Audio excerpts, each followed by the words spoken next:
like I won the prize. From the very first time I looked in your eyes.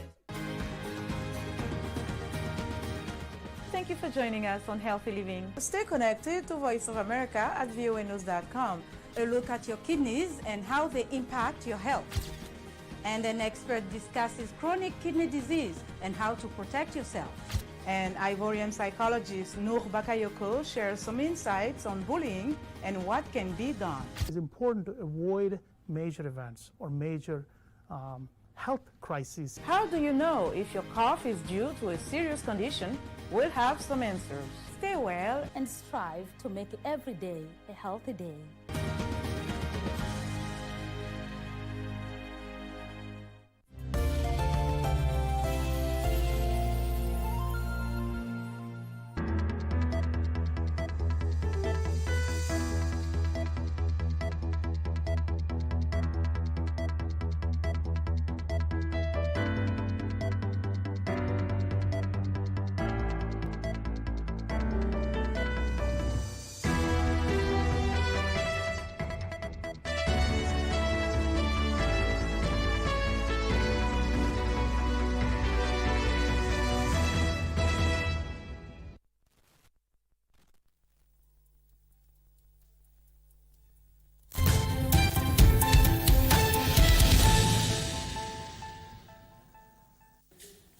Today in the evening, Kawera Mwangaza, the governor of Meru, will know her fate following the impeachment hearing that will conclude today in the Senate. Given that the senators are 67, 47 will be paramount given that they have been elected, and out of the 47 elected senators, she requires the support of at least 24 of them to survive another impeachment, or the Senate could even support the County Assembly's impeachment motion. Welcome to our broadcast at this hour. My name is Abdiaziz Hashim. The sign language interpreter at the bottom end of the screen is Anne Wangeshi. Of course, we're also keeping tabs on the Gigiri police station, where any moment from now we do anticipate the National Police Service to be briefing members of the Fourth Estate following the Gigiri escapees who are currently being sought for. And we start on that particular note where 13 people have been confirmed dead in a grisly road accident involving a coast bus and a personal car at Migaa along the Nakuru-Eldoret Highway. Rift Valley Regional Commander, that is Jasper Ombati, said that the 4 a.m. incident also left 55 people injured. According to the survivors, the bus driver lost control of the vehicle due to brake failure and rammed into a private car before the two landed in a ditch. The bus, which left Kisumu Monday afternoon, was grounded for over hours in Kericho after developing brake challenges before resuming the journey at midnight. Kwa mteremko ingine hapo, sasa gari kaanza kupita bumps haraka. Watu wakaanza kucomplain, kuna mmoja akatuambia eti msicomplain, driver anasema brakes zimekatika. Sasa mimi nikasitokania tu, naona giza. Kidogo nasikia watu wanalia. Sasa mimi nikagonga dirisha hapo, side dirisha hapo hivyo. Tukatoka na vijana watu wengine kadhaa, tukatoa watu wako wengine wakapeleka hospitali wenye wameumia. Of those who have lost their life, from the past we have a total of 11, and from the small car we have a total of 2. The investigations have commenced with the traffic people, as you can see them around here, so that we get to know the exact cause of the accident.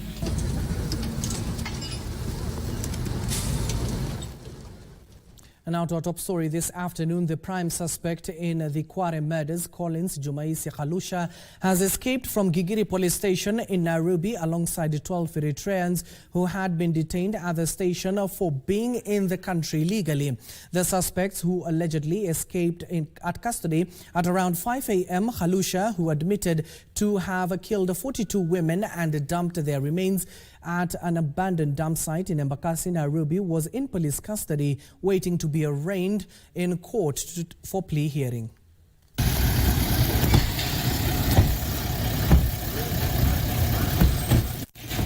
On Tuesday at around 5 a.m., the officers in charge at the Gigiri police station were beside themselves.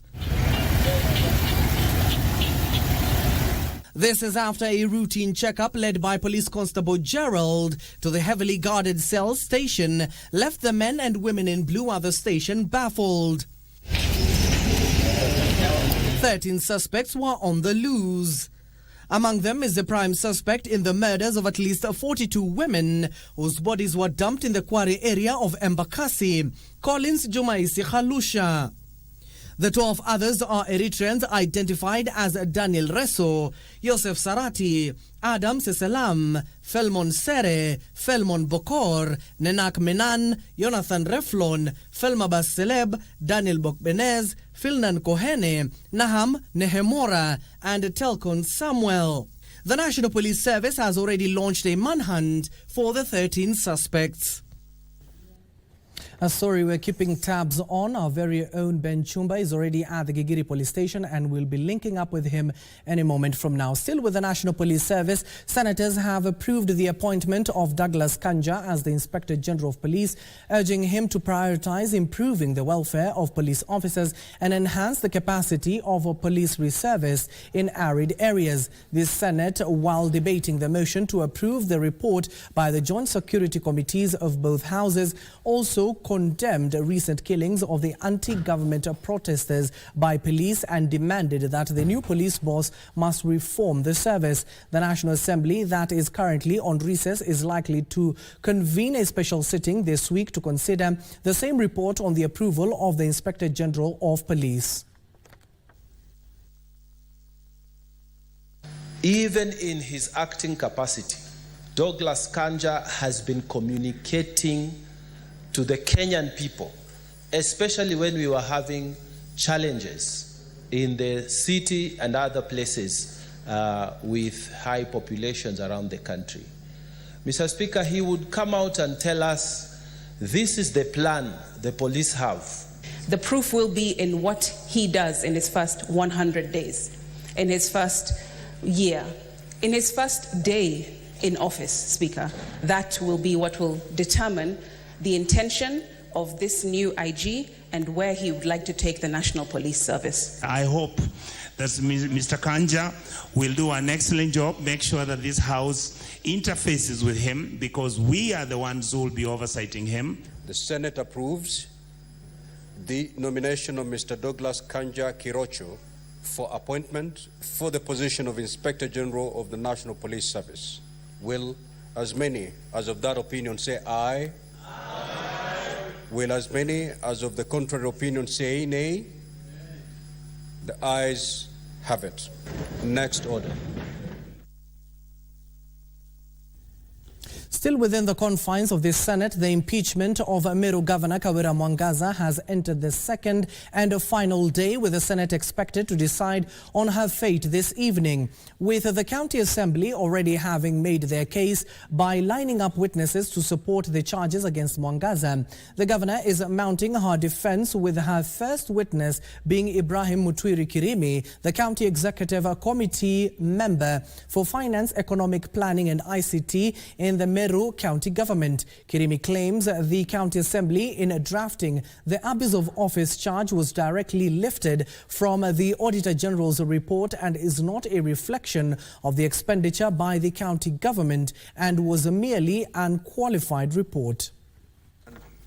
There were several comments made yesterday about service delivery of the governor. So can you just tell us briefly how is the governor's performance in terms of financial performance relating to development in the county? Thank you, Honorable Speaker and Honorable members of the Senate. The performance of a governor can only be informed by the budgetary, how the governor has managed the budget through the report that has been produced by the control budget through the absorption rates. Currently, the Meru County government, this financial year, we have achieved 79% of performance in terms of budget absorption. Then, financial management. The only person who can be able to measure the financial performance of a governor is the report of the Auditor General. The Auditor General's report that we have 2022-2023 confirms that the governor has transparently and prudently utilized the finances of the funds of Meru County. Thank you very kindly, the Majority Leader. Elsewhere, Attorney General Dorcas Oduor and East African Community and Regional Affairs Cabinet Secretary Beatrice Askul have taken oath of office. The two were sworn into office at State House Nairobi in a ceremony witnessed by President William Ruto. The President urging the first woman Attorney General to work with Justice Sector Agency, saying her appointment was not about gender but her diligence in service delivery. The head of state is saying the responsibilities of Askul will extend to partner state, as she will also be an ex-officio member of the East African Legislative Assembly.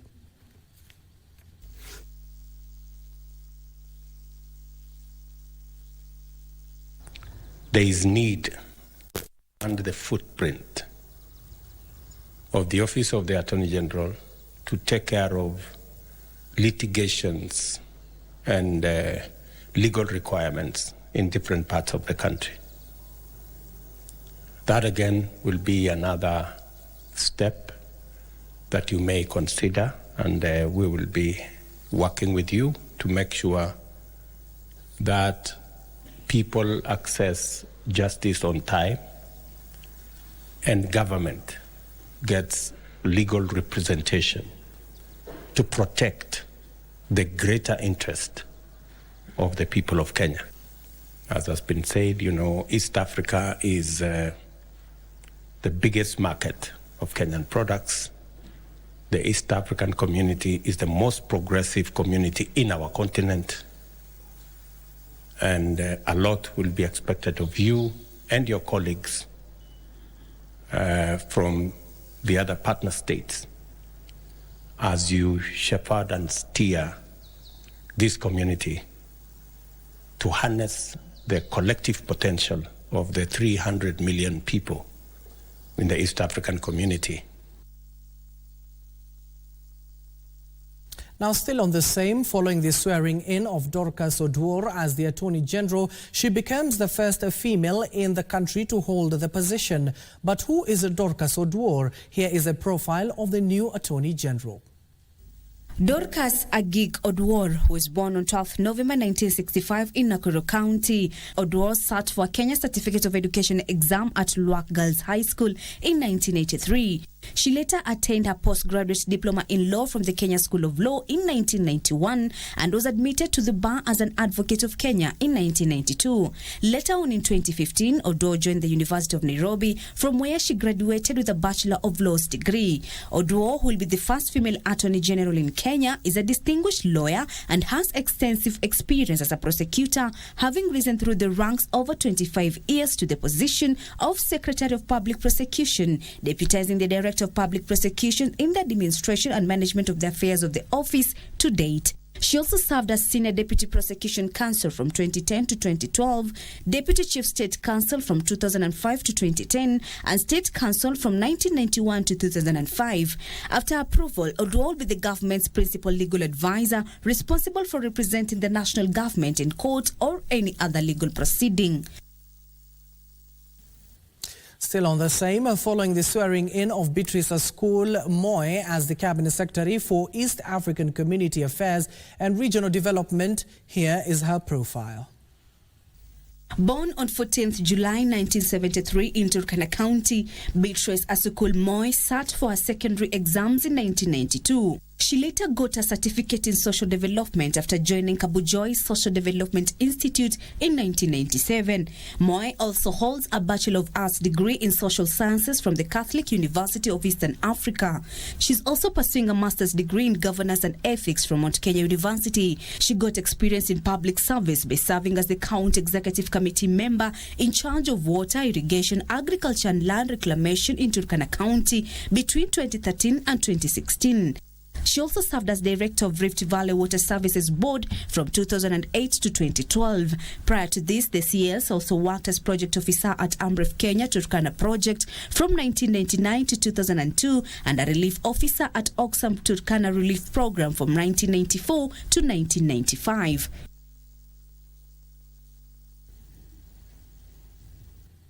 And on the political front, Kakamega County's ODM party leadership has dismissed claims by former Shinyalu Member of Parliament Justus Kizito that he is the bona fide ODM party chairman in the county.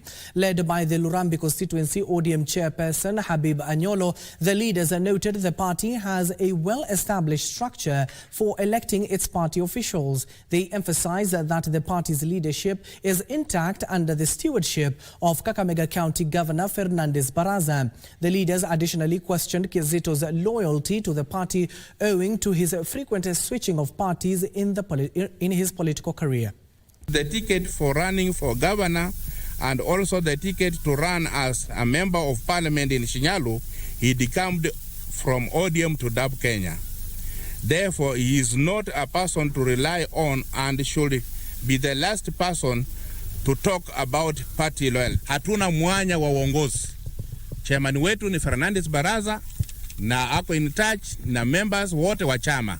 Kwa hivyo yeye cha kufanya arudi kwanza reapply kuwa member ODM ndio azungumzie mambo ya ODM. Aje akae kwa chama na hawe na loyalty ambayo sisi kama mwanachama aje akae kwa bench, aangalie jinsi vile watu wanaendesha, sisi tutamkaribisha kwa chama na tutamuombea.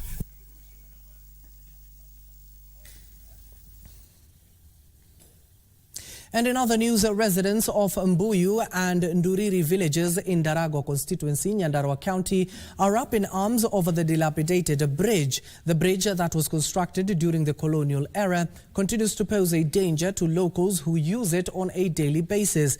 The residents now want the relevant authorities to step up and replace the bridge. This is Kanyagia Bridge in Nyandarua County. The bridge connects Mbuyu and Nduriri villages. Under the wooden bridge that is barely holding together, raging waters flow. To cross the bridge, every step has to be calculated, as one wrong move could cause injuries or be fatal. Those not brave enough to cross on their own are carried on backs. Mimi ni mmoja wa wale walikuwa wamebembwa kutoka ng'ambo ile kuvuka ng'ambo ingine. Na wakati nilikuwa nimebembwa, nilikuwa nahuzunika sana. Juu niko na watoto na nilikuwa nimeenda kuwatafutia. Sasa swali langu lilikuwa je, sasa kama huyo alikuwa amenibemba ageteleza kidogo, watoto wangu wangekuwa wapi? Mimi naletea maziwa nikaleta pande hii. Nikaletea watu ya Buyu maziwa hapa. Kufika hapa nikarudi na maziwa yangu, nikasema siwezi kufa kwa sababu hiyo maziwa yangu nabeba na garani. Kwa hivyo afadhali nikakunywe kuliko nikufe. Nikarudi mpaka nyumbani. Kuna watoto wanatoka ng'ambo hii, wanavuka ng'ambo ile kwenda shuleni. Hapo sasa sisi kama wakaaji tungesema ni afadhali watoto wakae nyumbani badala ya kwenda shule, kabla hatujajua watoto watapitia wapi, kwa sababu kuna hatari.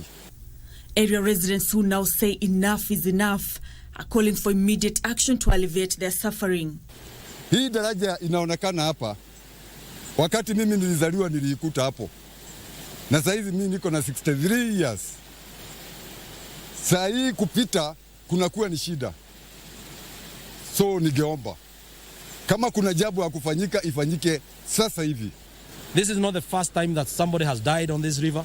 This is not the first time that communities have complained and begged. If you have to perform anything for the people using their own money that has been collected through taxes, go and ask them which is their most urgent need. For these people of Rua Darago, the problem is this particular road and the bridge. Nancy Okware, Lunchtime News. Now to a rather tragic turn of events, detectives from Busia County are in pursuit of a 24-year-old man for the alleged murder of a 50 8-year-old man over a land leasing dispute. Patrick Owino was allegedly killed and his body buried in a shallow grave in an incident that has shocked the residents of Busia and Gombe village. Bulemia Sub-County Location Assistant Chief, that is Masia Dhiambo, called on residents to solve their issues through relevant channels as opposed to resorting to violence.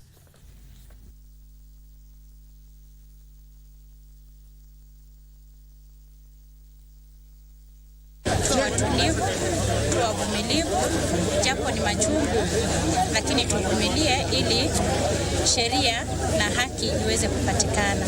Mimi nashangaa sana kama kuna majirani hapa wamesikia nduru ya shemeji yangu na walikuwa wanalima kuanzia asubuhi. Ndugu yangu akauliwa saa 4 na huyo alikuwa anapiga nduru. Kwa nini hawezi jitokeza? Instead ya kupiga simu Bulemia, wewe unakuja Bulemia. Unapiga jamaa chance ya kimbie kana. Anyway, kama ilikuwa hivyo ndio venye taenda. Sawa tu.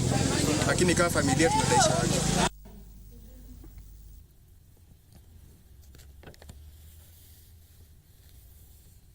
Elsewhere, Labour and Social Protection Cabinet Secretary Alfred Mutua has urged the Aviation Workers Union and teachers to halt their planned strikes and instead engage in dialogue to address their concerns. Mutua, while in a meeting with the Central Organisation Trade Union Secretary General Francis Atwoli, also revealed he will hold his first meeting with the migrant workers agencies in a bid to streamline the sector and address concerns of mistreatment and killings of migrant workers overseas.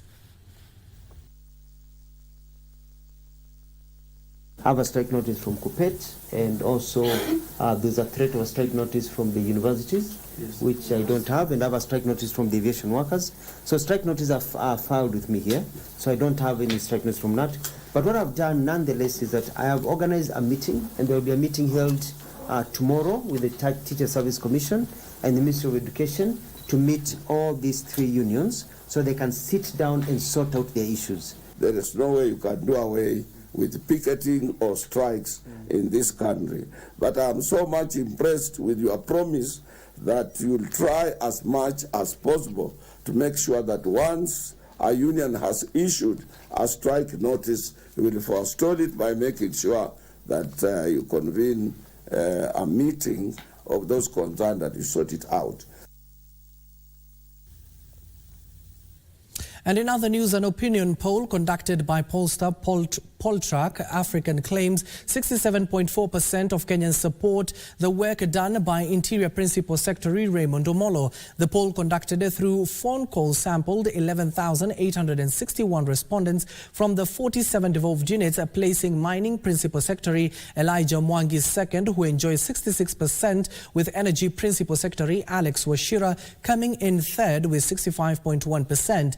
Public Health Principal Secretary Mary Mudhoni with 63.1% support came in fourth, and Treasury Principal Secretary Chris Kipto caps the top 5. According to the pollster, Kenyans feel the 5 should be retained in their current portfolios should there be any reshuffle of principal secretaries. The survey was conducted from 10th to the 15th of August 2024.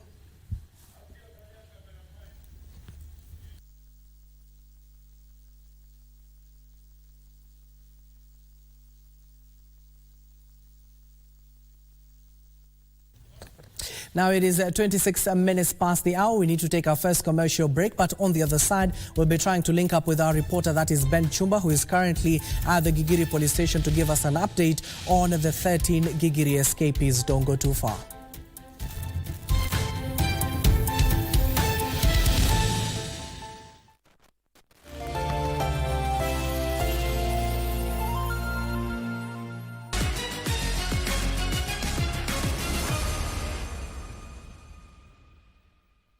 Abraham Kibiwot, though, did his best to restore Kenyan honour.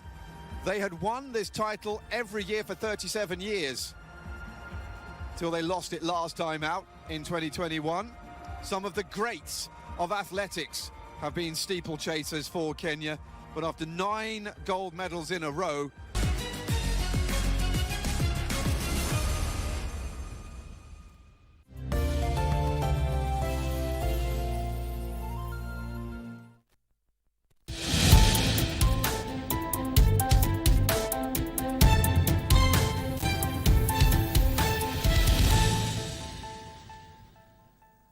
Welcome back and thank you for staying with us. Now, Kimalel Sub-County Hospital in Baringo County, which was established to be a referral hospital for the Kala-Azar disease and also meant to serve the people of the neighboring areas of Koriema and Palakwatin and Bekibon, is in a dilapidated state. Now, the facility is basically run down with leaking roofs, no power, poor conditions in theater rooms, and expectant mothers are being forced to carry their own water for delivery. Residents have given Baringo County government an ultimatum of 2 weeks to take action. And the issue of renovation in Kimalel, it has been said in somewhere 2020 when there was the issue of COVID-19. There's a team from the county hospital, from the county, who came to do a PQ. And they say the hospital was going to be renovated. But up to now, the hospital has not been renovated. Tunamwambia our area MCA, because he's the one who is concerned. Kila kitu ambaye ingetakikana katika hii hospitali ifanywe na sio tafadhali.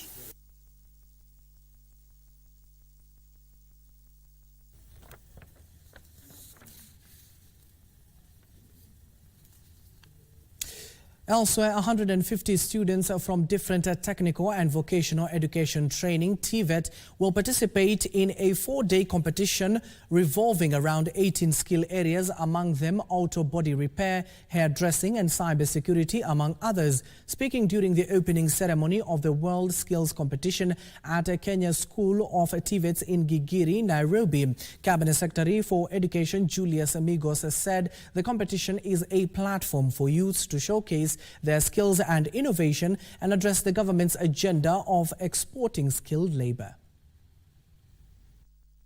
Tens of technical and vocational education training students driven from different training colleges converged at Kenya School of TVET for a 4-day skills competition. The World Skills Kenya National Competition 2024 officially open. The competition, which has brought together 150 students from various TVETs, is aimed at creating an opportunity for the youth to showcase their talent and address the government's agenda of exporting skilled labor. This event has attracted over 150 candidates for 21 skills areas that will be happening here, 19, Third and Gimati 3, and Boma 2. World Skills Competition is a global skills Olympics that seeks to improve the world with the power of skills by raising the profile and recognition of skilled people and showing how important skills are in achieving economic growth and personal success. Speaking during the official opening ceremony, Cabinet Secretary for Education Julius Amigos said the government has invested in the vocational centers in a bid to reduce unemployment among the youths, which stands at 15.6%. We need the money, we need the machinery, and we need the man. The most important is man. And we exist as a department to ensure that we create the man, the skilled manpower, so that the world would industrialize these countries. Under the theme of moving TVET to the top, the winners of the competition will be awarded medals. Try to support the winner as well, to prepare that person before they go to France for the global final, I believe, next month. This year, I'm delighted that we're even expanding that to supporting, I think, 5 tracks of students, as well as also supporting in some financial contribution. In 2023, the Ministry of Education, in collaboration with the UNESCO and other development partners, held the first skill competition, and 8 students emerged winners and are set to represent the country in Lyon, France next month. Kasichana Masha, Lunchtime News. And now to the coastal region, where over 1,000 households in 2 Malindi villages are set to get electricity services for the first time since independence through the Last Mile project being implemented by the government. This follows the launch of the Last Mile Connectivity project by the Malindi Member of Parliament, Amina Mnyazi. The initiative targets residents of Mshongoleni and Kawieni villages. The residents have lauded the project, saying it will boost the economic activities as well as reduce the crime rate in the area, especially during the night.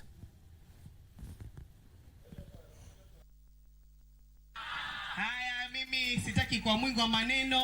Kina mama, pigeni makofi, pigeni makofi. One of the complaints ambao tumepata kwa wananchi ni kwamba the transformers kuna radius ya 600 meters ambao wao wanachukua. Ikipita hapo kidogo inakuwa ni uzito kuweza kupokea hizo nyumba zingine. So maybe tunaweza kupeleka mapendekezo katika bunge na katika wizara ya energy kuweza kuambia kwamba hizi transformers ambazo wanazoleta waweze kuleta transformer ambazo zitakuwa ziko na capacity kubwa zaidi na ziweze kubeba watu wengi zaidi. Mimi nimeshukuru sana kuletea huu mradi hapa Kaoyeni kwa sababu hapa Kaoyeni kuna wizi mwingi sana. Wizi kabisa, wizi wa kutosha. Bila hata watu wanaiba bila hata huruma. Katika hichi kijiji cha Kaoyeni tumeweza kupata moto. Ili limekuwa ni donda sugu sana kwa muda mrefu kwetu sisi, lakini hatimaye tunasema kuchi kumekucha na tumepata transformer. Itasaidia hapa hospitali katika hii dispensary, itasaidia mambo mengi na pia katika ile vocational training center. Wildlife conservationists have raised concerns over the decreasing number of elephants in the country attributed to poaching, encroachment and climate change. The stakeholders are now calling on the environmental conservationists to help advocate for peaceful coexistence of the jumbos and human beings to avert their possible extinction. This comes as the director of the Elephant Neighbors Center organization, Dr. Jim Justice Nyamu, embarks on a working journey from Nairobi to Addis Ababa, Ethiopia, to advocate for the conservation of elephants under the theme Horn of Africa, Ivory belongs to the elephants. Wanyama wanaishi na watu. Tuko kule, najua kutakuwa na changamoto, lakini nishukuru viongozi na kaunti ya Laikipia, kaunti ya Samburu, manake wao wameitikia kumiliki wale wanyama, wameitikia kumiliki uhifadhi maeneo yale. Kwa hivyo msitu ni muhimu sana kwa sababu ya wanyama wetu. Inachangia sana kwa wanyama kuweza kunawiri, kwa sababu hayo ndio wale mazingira yao kamili ya hao kuweza kunawiri.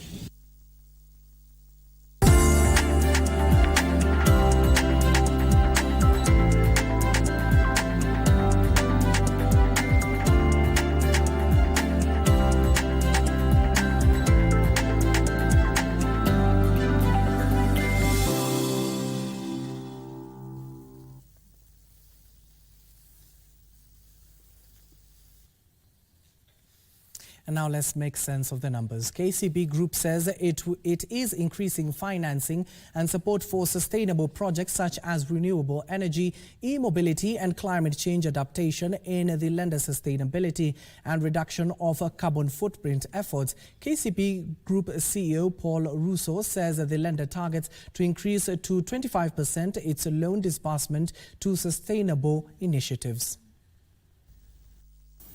In 2023, and I hope you remember this, we made bold commitment to address the climate crisis by allocating 21 billion to green finance initiatives. These decisions was more than just numbers. It's aimed to create a real and tangible impact on our environment and communities. We have set aside facilities to support our green lending, and last year we were able to do 21% of our book for green lending. So we are looking at the two spaces as spaces that have opportunities and that we can even be able to scale as we work with our different partners.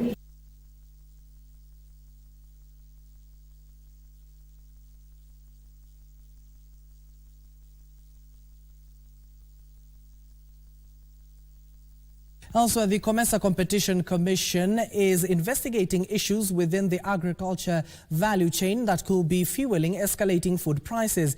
Betty Kiptum is in Livingstone, Zambia, and now speaks to the COMESA Competition Commission's Chief Executive Officer, that is Willard Mwemba, on the potential impact of the research on consumers. Betty Kiptum, good afternoon. Good to see you. Take it away.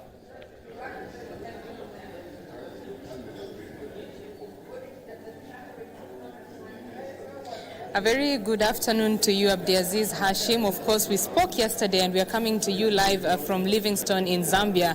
Yesterday I told you about the press conference that was supposed to happen by the COMESA Competition Commission, and for sure that particular press conference has happened. And one of the issues that has come up is the commission is going to be looking into the possibility of those unfair practices that are going on in the agriculture value chain, as well as some restrictive practices or policies between governments or regions that are preventing the import or export of food materials, which leads to food scarcity as well as high food prices. And to just give us more on this conversation is the Chief Executive Officer of the COMESA Competition Commission. He is Dr. Willard Mwemba. He joins me now, and let's just talk to him about what is going on and what the Commission is going to do on this. Thank you for joining us. Could you give us an overview of why you reached this decision and what do you see coming out of this?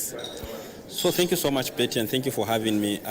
Look, food is very important to every human being. And all these other policies are actually subservient to food policies, because without food, then no one will be there to appreciate the other policies. So that's how important food is. And also the agri sector, I just want to quickly tell you why it is important and why we made that decision to focus on it specifically. You may want to know that in the entire COMESA region, which has more than 600 million people with a GDP of over 1 trillion, in this big market, 21 member states, 12 million square kilometers, 80% of all our citizens are actually involved in the agricultural labor force. So the biggest employer by 80% in this big market of over 600 million people is actually agriculture. So it shows you how important it is. Agriculture in this entire region, the $1 trillion that we are talking about GDP, agriculture contributes 32%. Agriculture contributes 50% of the raw materials that we use in COMESA. Agriculture contributes to 65% of our forex earning. It's a very important sector. So any distortions therein has negative and ripple consequences on the welfare of so many, and indeed poverty. So this is why we focused on this, because if we have a good agricultural system, good agricultural policies, good agricultural trade, good agricultural production, then with the statistics that I've just given you, we are already on the path to alleviating poverty in COMESA. Now, if I may just continue, so our observation was, number one, we saw skyrocketing food prices for the consumer like me. Bread has become too expensive, cooking oil, the edible oils has become too expensive, everything has become too expensive.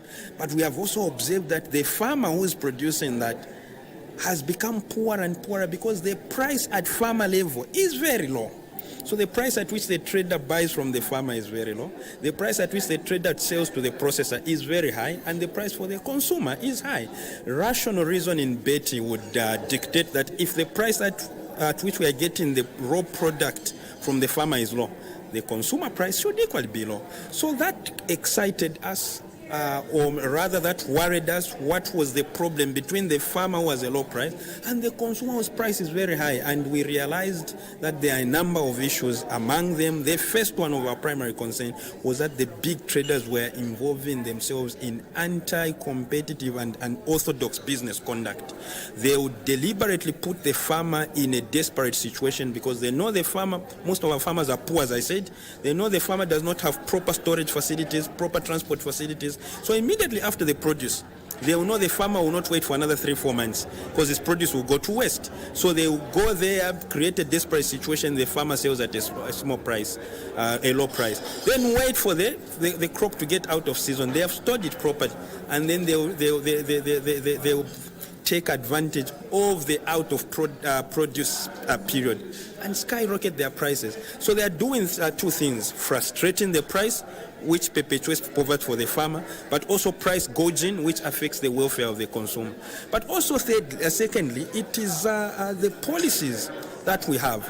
For example, if we want to make sure that this situation of the farmer becoming desperate because of this trader is resolved, why don't we start thinking collectively as a region in investing in storage facilities for low-scale farmers? Because if we invest in that, they will say, hang on a minute, I can actually wait until the price is better on the market for me, not just for you. So they will also store. So we need to have those policies which we are not seeing.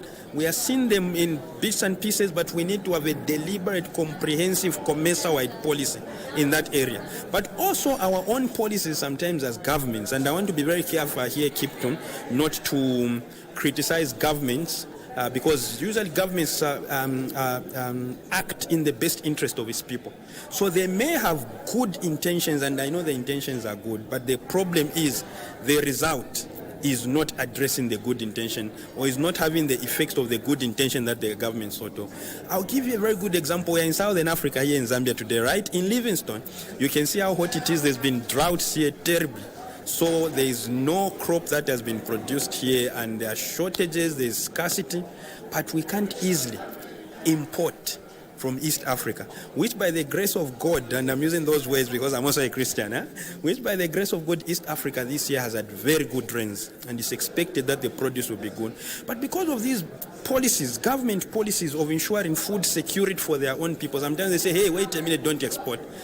But Kenya will not export today to Zambia, which is in a drought. Tomorrow it will be Zambia with rain, and Zambia will not export to Kenya. And what I'm saying are facts. 2 years ago there was a bumper harvest here because there were good rains, but we couldn't export. This country could not export easily without impediments due to certain policies to Kenya.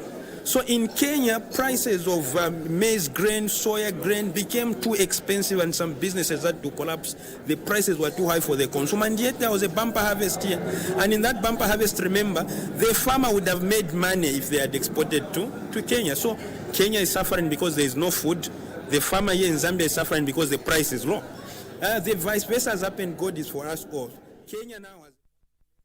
Well, that is Betty Kiptum having a one-on-one interview with COMESA Competition Commission's Chief Executive Officer Willard Mwembe in Livingstone, Zambia, with COMESA, of course, Competition Commission investigating issues with the agriculture value chain that could be fueling escalating food prices, and she'll duly inform us in our subsequent bulletins. Elsewhere, there is need for increased investment, early warning systems to mitigate the devastating effects of climate-related hazards. Intergovernmental Authority on Development, IGAD Food Security Coordinator Abdi Fidar says Kenya, like other IGAD member states, faces increasing threats from extreme weather conditions that have adverse effects on vulnerable communities. Related hazards are becoming frequent and intense. Despite Kenya making progress in implementing risk reduction measures, Intergovernmental Authority on Development says more should be done in providing early warning to communities. Early warning plays a crucial role in mitigating climate risks, as it provides timely and effective information that allows individuals, communities, and organizations to prepare and respond appropriately to imminent hazards. It's anticipated that the implementation of early warning for all initiative, spearheaded by the United Nations Secretary General and implemented by WMO, will significantly reduce the damage caused by climate-related hazards. IGAD is calling for a comprehensive approach that includes training, awareness campaigns, and the integration of traditional knowledge with modern technologies. Frederick Muki for Lunchtime News.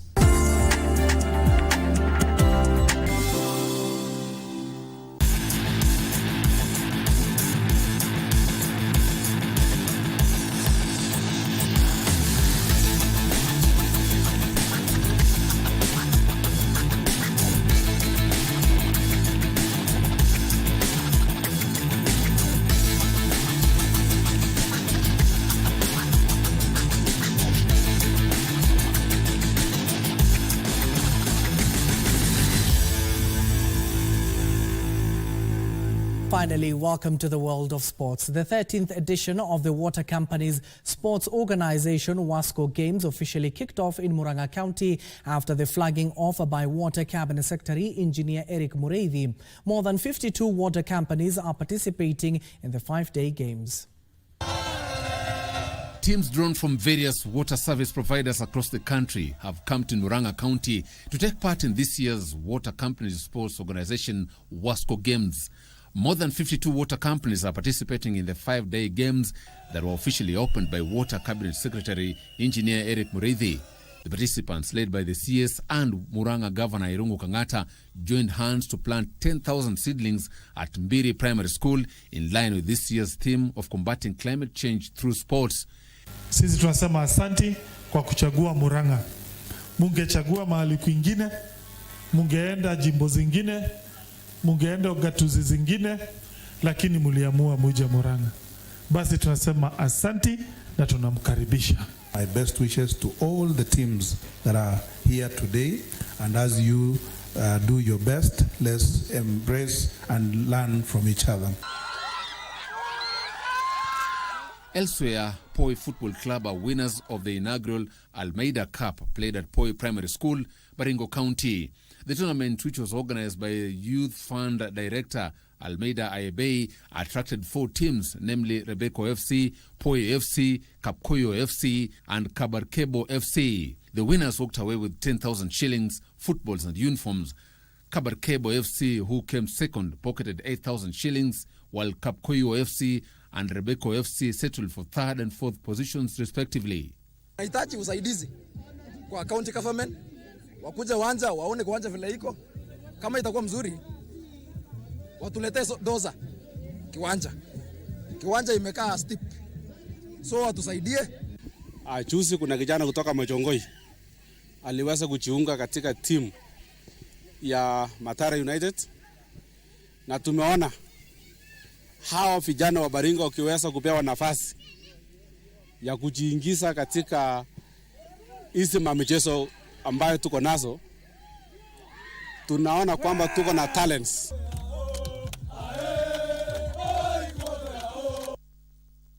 And now to Europe, where veteran Jamie Vardy marked his return to the Premier League with a goal as promoted Leicester City held Tottenham to a draw at the King Power Stadium. Vardy scored with the host a faster shot on target to cancel out Pedro Porro's first-half opener for Spurs. The first against the run and play.